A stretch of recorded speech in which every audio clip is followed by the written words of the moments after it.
so much for being here.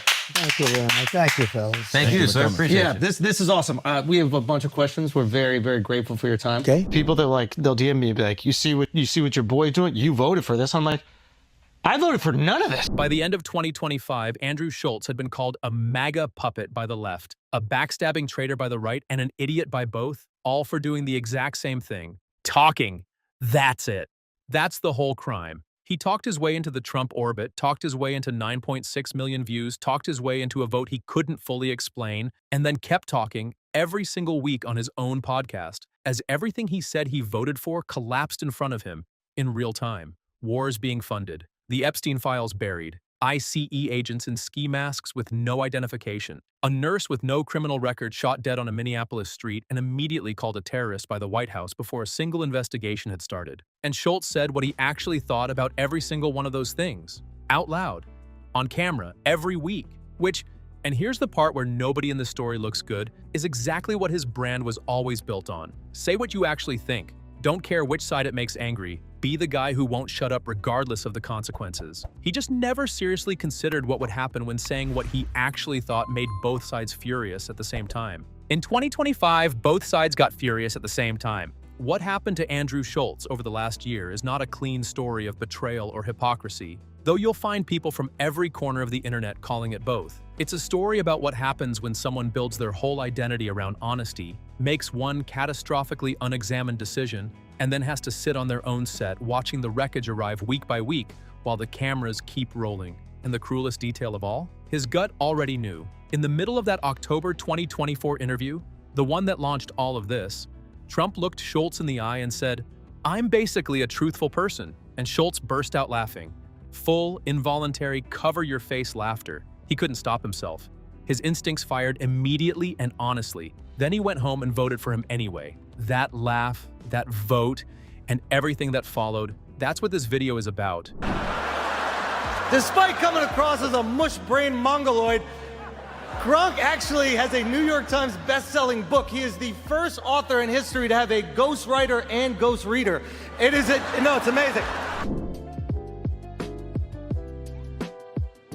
Before we get into the fallout, let's be honest about who we're talking about. Because Andrew Schulz gets flattened into a one-dimensional character depending on which corner of the internet you're in, and that's not useful. Schultz grew up in New York City in a dance and arts family. He spent years grinding the comedy circuit, not as a Rogan-adjacent podcast guy, but as an actual stand-up who built an independent audience by self-releasing his own specials when Netflix wasn't calling. His Netflix special, Life, released in early 2025, is legitimately good. His set at the Netflix roast of Tom Brady in 2024 was widely regarded as the sharpest performance of the night. He's funny. That's not nothing. His Flagrant podcast, which he co-hosts with Akash Singh, Mark Gagnon, and others, has been a genuinely unpredictable show that doesn't fit neatly into any box. He's had Democratic Congressman Ro Khanna on. He had Pete Buttigieg on. He had Trump on. He's also had conversations about race and culture that cut against the grain of whatever the comfortable take was at the time. There's a real chaotic independent streak running through the show that is legitimately there,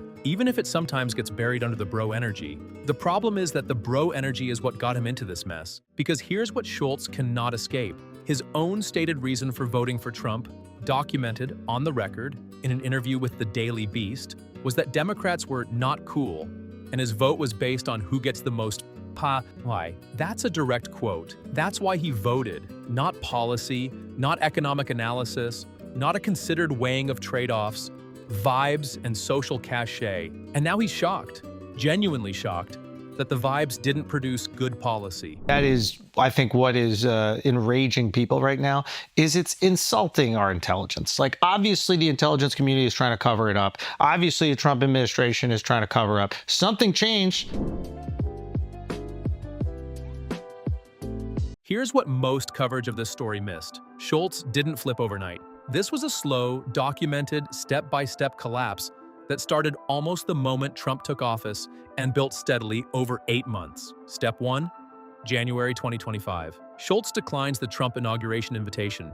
He's already pulling slightly back from the association, even as he's still defending the interview. Step 2, April 2025. Pete Buttigieg appears on Flagrant, and in one of the most uncomfortable moments of the episode, Buttigieg told Schultz directly to his face. Most of the stuff he said he was actually going to do, he didn't actually do. Schultz didn't fully push back. He kind of nodded. Something was already shifting. Step 3, July 2025. The DOJ releases a memo announcing that the Epstein case was being closed. No client list, no uncharged third parties. Case closed. For Schultz, who had spent months on Flagrant treating the Epstein files as one of the main legitimate reasons to vote Trump, this was the match that lit the fire. He put on a tinfoil hat on his own podcast for a bit, then took it off and said, completely seriously, "This is insulting our intelligence." He called Trump out for rebuking the base like almost spitting in their face. He said Trump campaigned on it, he put Bongino and Cash in there, and then did nothing. Step 4, July 10th, 2025. The full detonation. The clip you heard at the start of this video. Wars being funded, budget being increased, Epstein buried, everything reversed. Schultz said it flat out. "I voted for none of this." The White House actually responded. Spokesman Harrison Fields put out a statement saying, Schultz knows life is far better in President Trump's America. Schultz took to Instagram immediately and replied with one question. Are you going to cover up a global pedophile blackmail ring or not? His words. Step 5, or January 23, 2026. ICE agents begin conducting operations in Minneapolis while wearing ski masks.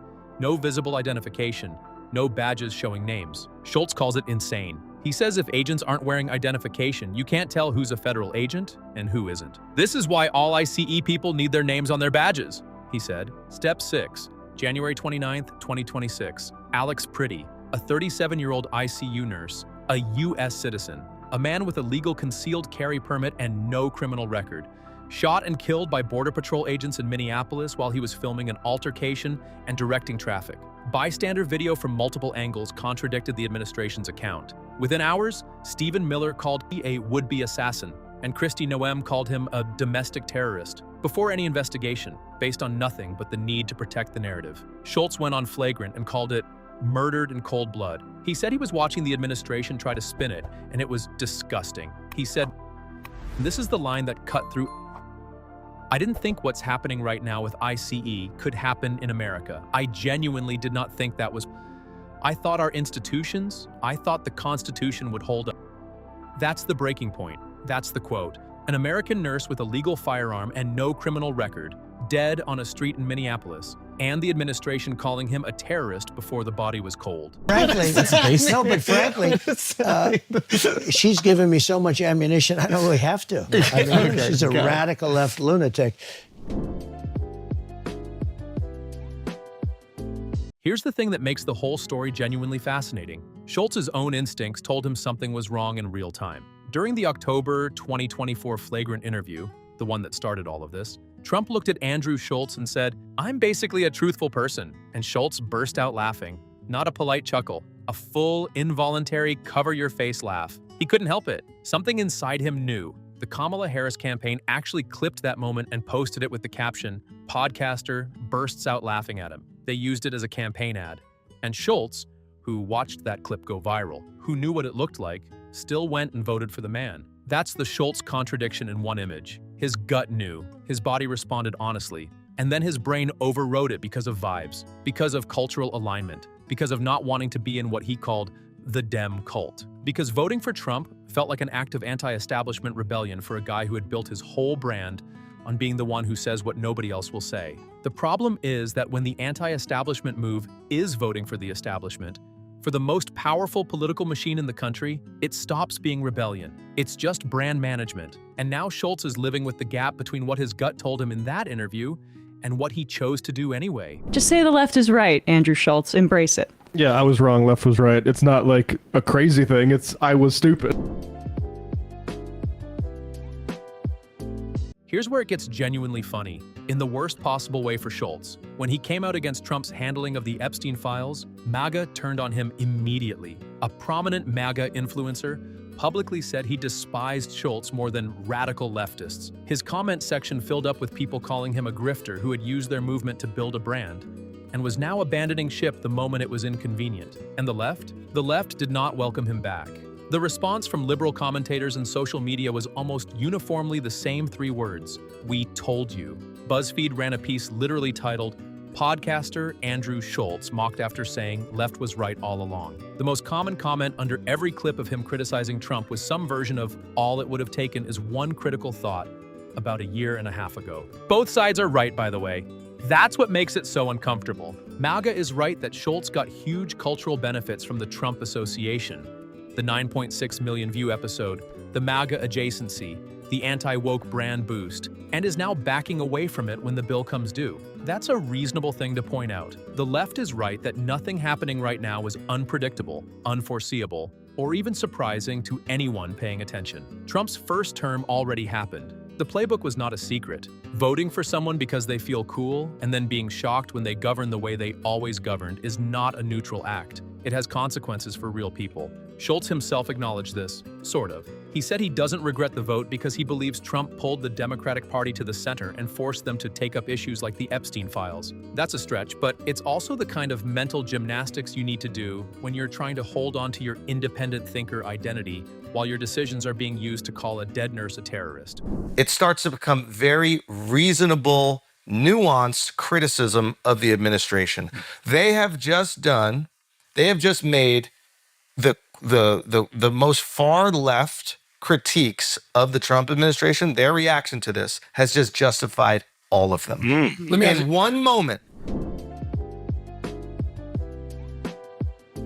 So what does all of this actually tell us? It tells us that Andrew Schulz is a genuinely smart person who made a catastrophically lazy decision and is now doing the intellectual work in public that he should have done before the election. That's uncomfortable to watch. It's also more honest than most people in his position would be. He could have just gone quiet. He could have pivoted to lifestyle content for 6 months and waited for people to forget. He didn't. He kept showing up on his own podcast and saying what he actually thought, week by week, even when it cost him audience members from every direction. That's something.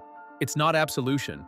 The people who told him exactly what would happen deserve to have that acknowledged plainly, and he hasn't fully done that. He keeps threading the needle, insisting he doesn't regret the vote while criticizing every single thing the administration does. At some point, that needle runs out of thread. But here's the bigger picture that this whole saga points to. Schultz, Rogan, Theo Vaughn, all these podcast guys, they were handed extraordinary cultural power in 2024. Not because they went looking for it, because a presidential campaign recognized that they had it and used it deliberately.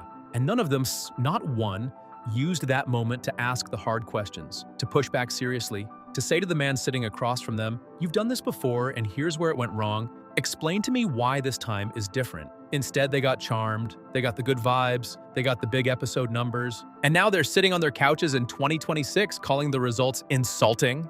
And a dead nurse in Minneapolis probably would have found a different word for it. That's the video. This one's complicated because the easy take is just, he deserves it. And I think that misses something real about what happened here. Drop your take in the comments. Is Schultz genuine in his criticism, or is this just more brand management? And subscribe if you want more breakdowns like this. I'll see you in the next one.